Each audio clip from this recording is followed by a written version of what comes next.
Hello guys, in this video I'm going to show you how to change your login details in the AusPost application.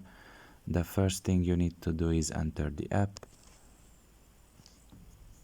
Now you should wait a little bit until the app loads in, and once you are in the home page you should select down below the third option, which is account.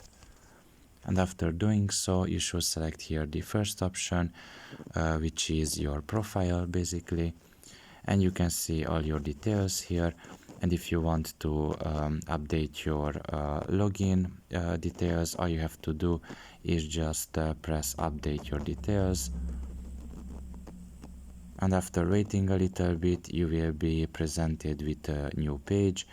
And here you should select the first option, which is account details, and you can update here your email or Gmail address, depends what you have, and your password. So yeah, pretty much this is all about it.